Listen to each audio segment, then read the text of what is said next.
Hello, everybody. This is Greg Owens on Home Talk USA on the King Broadcasting Network. This is the Made in America Hour, and I'm fortunate today to be joined by Rita Crompton, who has the Inventor segment of the program. Just listen to her, and we're going to touch base on some of the things that she was talking about with the different folks that she had on her segment, and how it all really ties in nicely with the whole concept of Made in America. Before we do that, I'd like to give a little shout out to one of our sponsors, madeinamerica.com. Sometimes finding products that are made in the USA is difficult, particularly on the internet where there's lots of trickery and deceptive advertising. You know, you go into Amazon, you type in, for example, flatware made in the USA, and you're going to get bombarded with ads for products that were made anywhere but the United States. So what Don Buckner and Brad Winnings have done is they've created a website that actually vets products. You can buy everything on there from dog bones to gas grills, and it's all made in the USA. And there's another category that's made in the USA with some parts coming from overseas, and that's very clearly marked. So whatever your preference is, you can find it there easily and browse. Rita, like what you were talking about earlier, sometimes you don't know what you're looking for until you see it. You might not believe some of the things that you can find on madeinusa.com that are still made here in the United States. Well, Rita, welcome to Hour 3. Glad to have you on the show today. Thank you for having me. It's wonderful to be here. And, you know, one of the things that I've heard you discuss on your program many times is, well, should I make it in the USA or should I import it? And what is the real cost of doing so? We were working with the gal who made the sort of the product that weighs you down when you're in the jacuzzi, and it was marbles, right. And we worked together. Yeah. Right. What was the name of the company? I forget. Float No More. Float No More. Perfect. Yep. Very descriptive. And working with her on trying to find domestic sources for things like the marbles that actually help weight you down. And it so happens that there's still a gal, the Marble King in West Virginia, that makes marbles in the United States. We could connect those two folks. But I'm going to be having this fellow on, I'm not sure whether it's going to be next week or the following week, Harry Mosier, who is an inventor himself. And his invention was an organization called the Reshoring Institute. And he works with people from small inventors like are on your program to large corporations, helping them understand the true cost of having a product that maybe the unit cost, FOB China or wherever it is a lot lower. But by the time you import it, by the time you pay the duty, if there is any duty, by the time you warehouse it, by the time you take into consideration that you have to have a lot more inventory because it may not get there on time and you don't want to run out. All these things, he has come up with a formula to help weigh these things out so that at the end of the day, when you make that decision, it's not just a unit price versus a unit price. It's an actual cost, and understand how that impacts the amount of money you make at the end of the day and the amount of capital that you need tied up in inventory to cover the cost of having import stuff. In fact, our business, Sherrill Manufacturing, started when Oneida Limited, the company that we bought their manufacturing facility, was in the process of offshoring the manufacture of all their flatware. And what they quickly realized was, wow, we're going to run into some problems. We have to forecast all these boxes of flatware in 20-piece sets and 45-piece sets to all these department stores, and everybody has their own packaging and their own requirements. And these boxes are huge compared to the amount of space a tray of flatware and what we call tray stock takes up. So they weren't going to have enough room in their warehouse to stock all this stuff. And it was going to take 6 months at that point to get the product from time of order to land it in their warehouse. And they couldn't forecast that far in advance.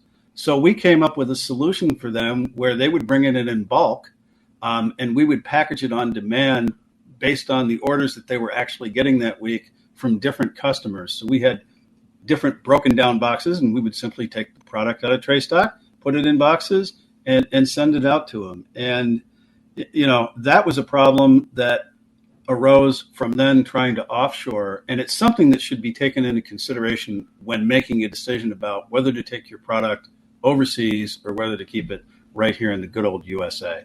Right. And there's so much that goes into that decision making. And, one of the things that, we've talked about is that inventors don't know the questions to ask if they don't know the questions to ask. And you don't know what you don't know. So that's one of the things that we've looked at is, how do we help inventors early on determine what are the questions they need to be asking? And, I don't know a single inventor that I have talked to in the last 20 years that doesn't want to make in America first. That's right. They always want to. All right. Well, now it comes down to what is the consumer willing to pay for that product? All right. And then it's a matter of determining what are the elements then that go into, not just making it, but then getting it here. Some industries have the tariffs. Some industries have, other issues. We call, what are your barriers to entry? And, they're different for every industry. So when we go and we look at a lady that did a flagpole holder, she was just adamant she wanted it made in the U.S. Adamant. And so when she went out and got pricing, it was going to be $175 per unit, just dumped in a crate on her front porch. Right? Well, I don't know anybody that's going to pay, $175 for a flagpole holder that you can get for 10. Right. And so, then we said, all right, well, let's see what it's going to be in China. Well, it was $6.75 to have them made, boxed, and shipped and put in a pallet on her front porch. And they were shipping the aluminum from the U.S. to China to make it. So, the hard part is all of the different pieces that go into it. And to keep in mind that what was, 15 years ago is no longer the case. Things change. And quality, we had another guy, he was, nope, I've got to go to China to make it. Nope, got to go to China. And his failure rate was so high, even though it may cost more to make each unit here in the U.S., he did better financially because it didn't have the failure rate. Right. Well, stay tuned because we're going to come back in a future episode with this guy, Harry Mosier, who's going to talk about the Reshoring Institute, and he'll help everybody understand. Every time I listen to Harry, I learn something new. He's going to help everybody understand how to do the math and anticipate those things like failure rate, transit time. Some products, I mean, if you were importing, maybe beanbag chairs or something like that, it takes up so much room, it would be impractical to ship it over here. So it's actually going to be cheaper net shipping to get it here. Bowling balls, I'm not quite so sure. So every product is going to be different, and it's going to have a different set of math. And I think Harry's Institute helps people understand what things to be looking for. And to your point, what things they may have never even thought about that go into the true cost of acquisition. So we'll be back. Yeah. And I hope you're willing to share him so that I can get him on my segment as an industry expert when we talk exactly about this, manufacturing in the U.S. versus manufacturing anywhere else. Well, we will absolutely do that. I think we're going to have to take a short break now. I'm Greg Owens. This is Home Talk USA on the King Broadcast Network.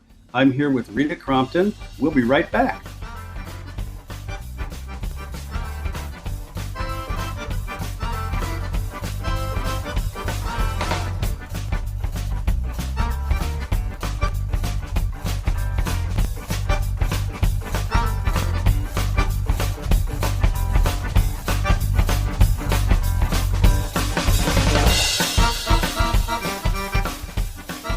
Would you like to host your own radio program or podcast? Park City Productions 06604 is a Bridgeport, Connecticut-based radio broadcast solutions company. Follow us on Instagram, like us on Facebook, and subscribe to our YouTube channel. That's Park City Productions 06604. Call us at 203-522-8801. Hi, I'm Robert Reese, and I know our listeners love to hear from CEOs, so here's a special opportunity behind the scenes where you'll get to learn how CEOs think, and I'll waive the fee as a listener of ours. So specifically, inviting you to our Transformative CEO Summit on December 12th, 11 a.m. to 1 p.m. You'll hear directly from these top CEOs including Deepak Chopra, the CEO of Vanderbilt University Medical Center, CEO of Boston Children's Hospital, and others as they discuss AI, customer experience, healthcare. To reserve a spot, visit ceoshow.com and scroll to the CEO Summit link. Use code CEO to waive the $49 fees. That's ceoshow.com, code CEO. We'll see you there.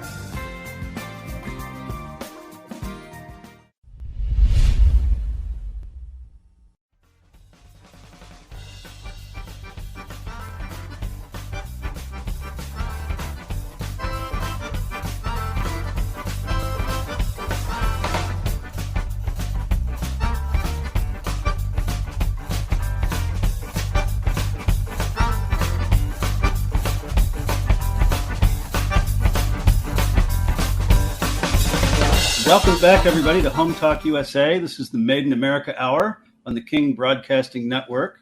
I'm Greg Owens, and I'm here with Rita Crompton. Before we get back to our discussion, I'd like to give a big shout out to one of our sponsors, Lion Energy Products at lionenergy.com. Now, Rita, I'm going to bring you into this because you just went through the hurricane, right? Holy cow, yep. And you were trapped on the top of a mountain, couldn't get down to the town, right? So what happens if you run out of gas for your generator and there is no more gas left over? You don't have a generator, do you? Well, we do have a backup generator for the backup generator, and it is gas powered. So, it's much smaller. And then, as we try to draw out how long the propane lasts, everything except that, maybe a hot water once a day for the little gas powered one. And then we had changed over our fireplace to be wood burning instead of propane so that, we do live in the forest. So if we have to go out and get some wood, we can. So we can always cook on that fireplace, but holy mackerel, it can get cold. Well, in a pinch like that, being trapped on a mountain in a hurricane or going camping, out in the woods and not having a truck or anything like that, not wanting to lug a bunch of power around with you, Lion Energy Products makes this portable power solar generator that gets the energy from the sun. And what a convenient thing that to have that would be. I would encourage everybody to check them out at lionenergy.com. Wonderful product and something that we could all use from time to time, especially in the event of an emergency. I want to add to that. I had interviewed this guy on Michael's hour when I was filling in for Michael one time, and they are just wonderful folks. And he definitely got me going. And I talked to my husband about getting one of their generators that is powered by the sun as solar, because, you're exactly right. If everything goes out, what's left? The sun. If the sun goes out, we all have a big problem. But as long as we can draw on that sunshine, we are good. And so these guys are wonderful. Well, check them out at lionenergy.com. When we left off, we were talking about Harry Moser and his Reshoring Institute and understanding all the nuances of importing versus producing domestically. And Harry will be on in a future episode to go through that. But there's another thing that's happened. Times change, don't they? And, oh, yeah. You might have a lot of your inventors out there that made a decision years ago to for pricing or competitive.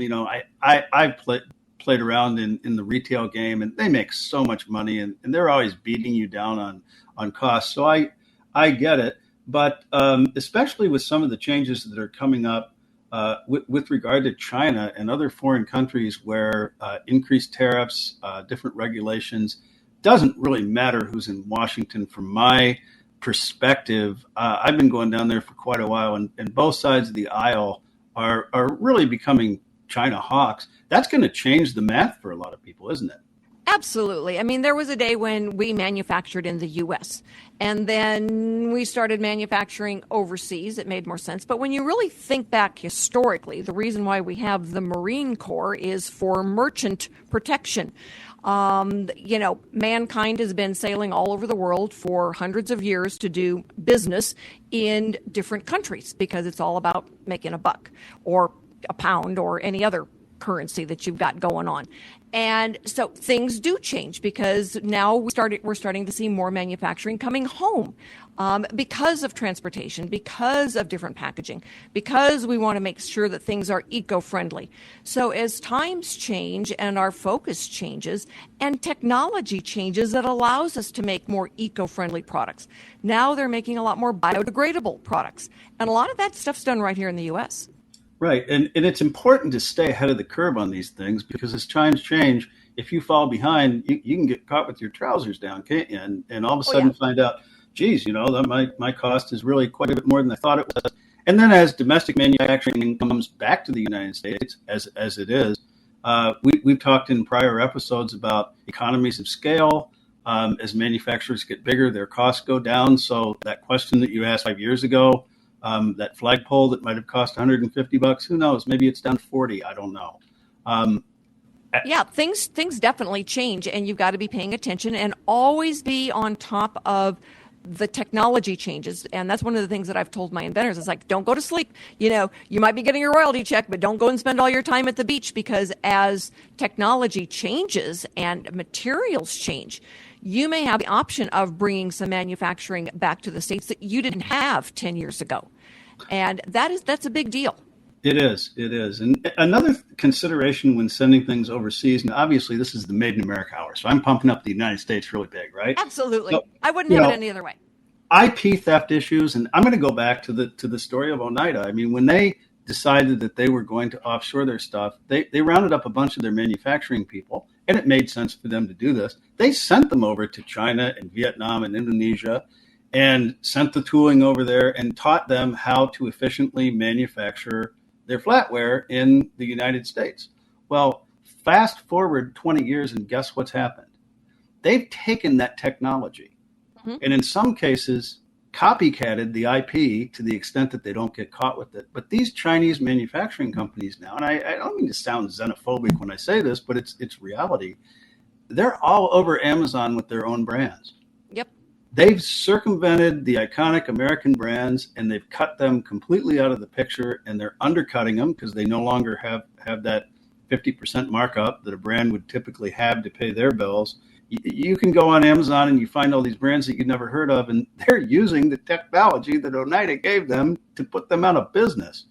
Whether you're a small manufacturer, and even if you have a patent or you don't have a patent, when you work with somebody to try and get them to be efficient, to make the product that you're making, you're handing them the keys to the candy store, aren't you? You are. And, we try to advise our inventors to, that is an issue. A company that licenses the product, the invention from a small inventor, they're the ones that usually pay for the infringement issues. We all know Josh Malone with Bunch of Balloons. I was buying Bunch of Balloons before I ever knew Josh Malone. And he had licensed it to a toy manufacturer in New Zealand. And when Telebrands knocked it off and copied it, they went after him and they shut it down. So those are always the things that we look at for licensing. And I've got another inventor that's, really looking at stopping things from coming into the country because they're being manufactured by China and they're copying them. Well, we're a country of laws, and here in the United States, if you license it out to a manufacturer here in the United States, chances of them cheating pretty small because they're going to get caught. Somebody overseas, go ahead, try and sue them, see what happens. Good luck with that. Exactly. We have come up to the end of our segment. We're going to have to take another break here. This is Greg Owens on the King Broadcasting Network, Made in America Hour. I'm here with Rita Crompton. We'll be right back.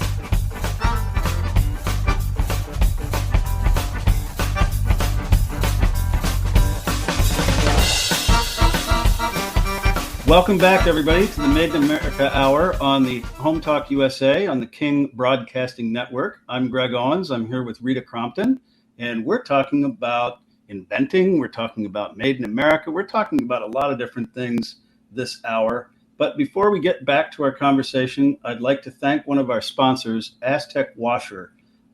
They've invented some really innovative roofing solutions that keep the water from getting in your house or your building or your manufacturing facility or whatever it might be. So seal it right, seal it tight. Visit them at aztecwasher.com. So Rita, let's shift gears here a little bit and talk about selling strategies. I've heard you talk a lot about marketing in your hour. And, just because you're an inventor doesn't make you an expert in manufacturing, and it doesn't make you an expert certainly in marketing. So sometimes we want to do these things ourselves. We tend to keep a lot of things in-house at Liberty Tabletop. Or sometimes you just want to work with somebody to help you do that and at least gain an understanding for what it is you're trying to accomplish. So selling strategies are kind of one of the first things that you have to determine. And a lot of your inventors, a lot of people on your show, they take the B2C approach, or like we do. We manufacture and we sell it direct to customers. We don't go through retail chains. We don't have licensing agreements. We call it factory to table. That's our business model. So talk a little bit about some of your clients who take that direct marketing approach, making something and selling it directly to their customers. Well, the first thing we try to do is help them understand the difference between marketing, telling the story, and selling, which is collecting money for the product in exchange for the product. Yep. Two different skill sets. And, rarely do I get an inventor who is really good at manufacturing, really good at business, really good at marketing, and really good at selling. They may have an edge in one area or another. So I always say, tell me what you are good at honestly. Look in the mirror and say, oh, I can do this. Because then we need to kind of fill in the gaps with some of it. And, you can build a beautiful website, but if people don't know how to find it, they're not going to buy the product. Same thing with selling on a platform. All right. If you're not using the right keywords that someone would Google to find you, they're never going to find you. So if you don't have, $1 million+ to spend on the marketing story to teach someone that an apple is something that you play with instead of something that you eat, you need to be really smart with your words. Yeah. Forrest Gump invested in that company, didn't he? Made a lot of money. Yes. Yes. So another thing that we do here in our company is we manufacture some silverware for other companies like Cutco and Heath Ceramics, and they take the ball from there. They do all of their ordering, their sales, their marketing, all of that themselves. I call it an OEM. A lot of people call it private label, and that's another approach, isn't it? Just have somebody else make it, and then you take the ball from there. Sure it is. And there's a lot of inventors that do that. I have one inventor, cool product. He was at ASD Market Week with us last year. He sells all of his own products because he works in the industry where they need the product. And so he'll go in and fix somebody's grill. And he goes, if you don't want it to break again, you should buy this. And he manufactures here in the U.S. I'm going to get him in touch with you guys because he should be on. Now, his product is expensive. There is no doubt about it. But when you look at spending, $700 on one of those really fancy grills, spending $100 on the cleaner so that you don't have to replace the grill doesn't seem like such a big deal. No. And so we really look then at, what is the message that people use, and then the skill set. Others do better on an e-commerce platform, and he does very well selling it himself, and all of his workers. Everybody takes a whole pile of those in their truck, and they come back empty-handed because they've sold them to everybody. Well, in the first two scenarios, where you're selling direct or where you're having somebody buy it and then you're marketing yourself, you have something that's really critical in marketing, and that's pricing power. You get to decide what price you're going to do. Now, okay, the marketplace definitely comes into play. You can't sell something for twice what similar products are selling for, you're never going to make any sales, right? Especially Right. if people are comparison pricing. But sort of the next thing that a lot of people think about is, how do I make this thing go viral? How do I get it in all the retail stores? How do I get it on, in Macy's or the hardware store or wherever it's going to be sold? When you do that, though, cost becomes a critical issue, doesn't it? Because It does. and they're going to put the squeeze on you, aren't they? Well, you look at the product. I always tell people you need to calculate a multiple of 5.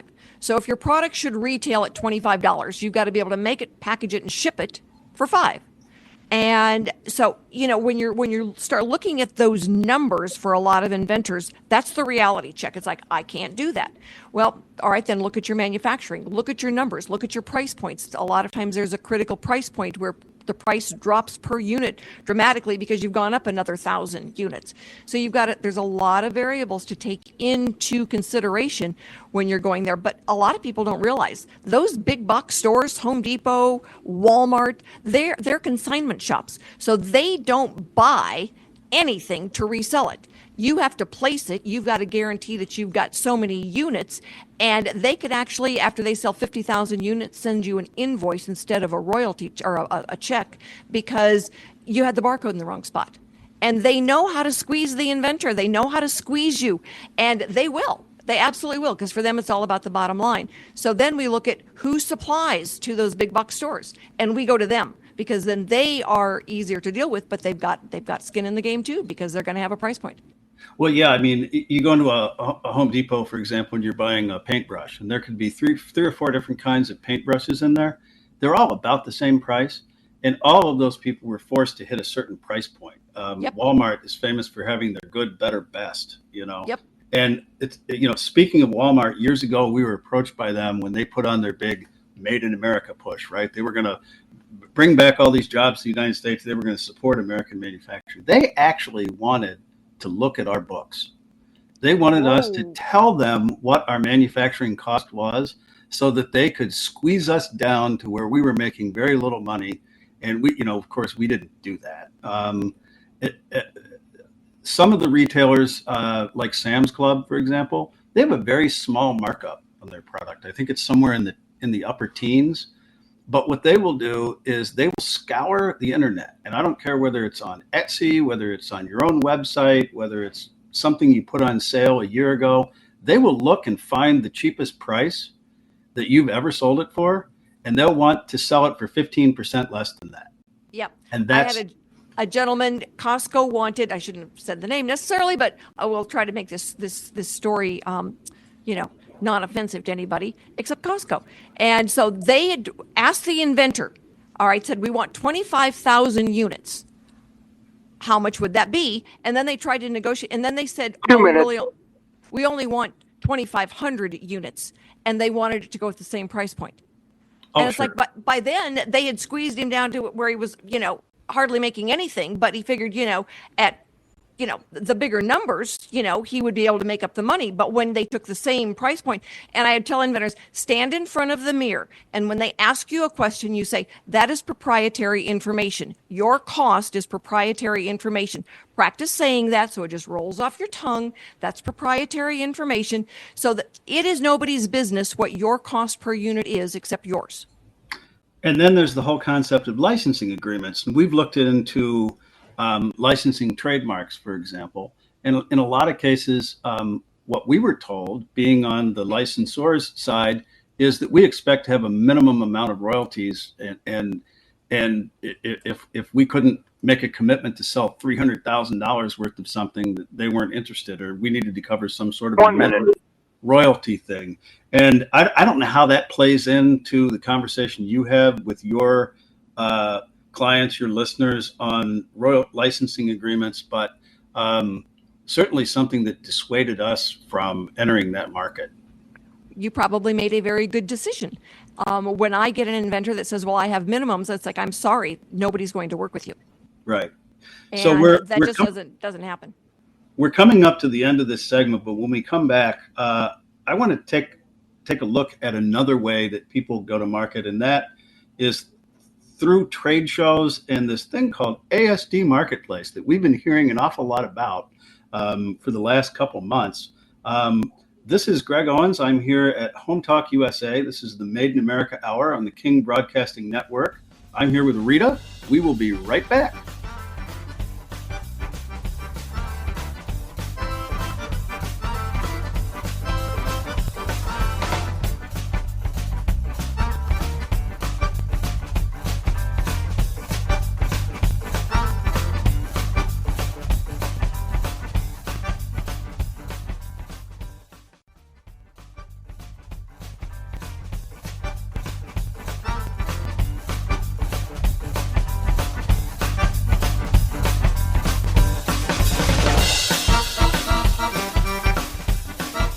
Welcome back, everybody, to Home Talk USA on the King Broadcasting Network.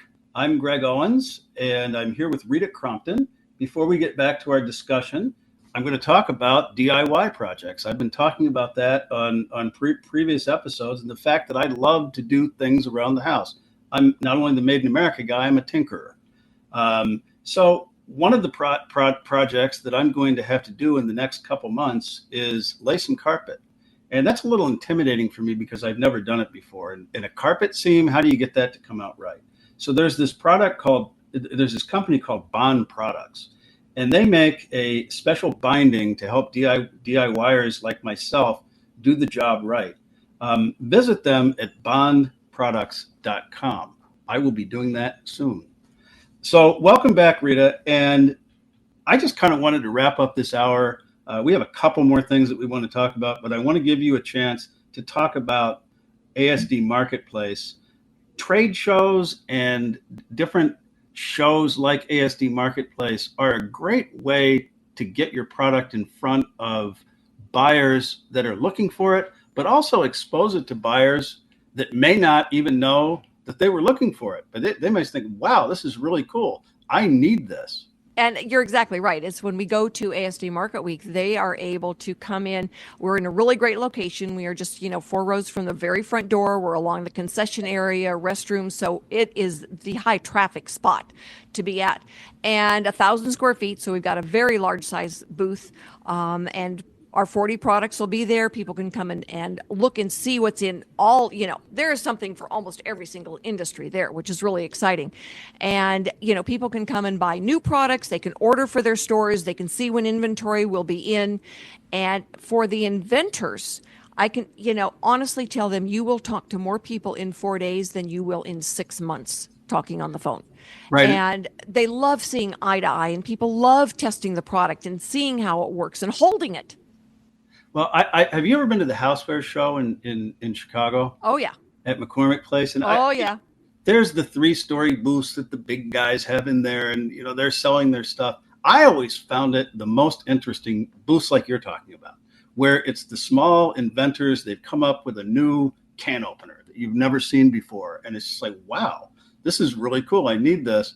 And imagine having the buyer from one of these big retail chains walking by there. I'm sure they're the same way. They're curious and they're going to stop. Oh, yeah. Next thing you know, Target wants it in their store.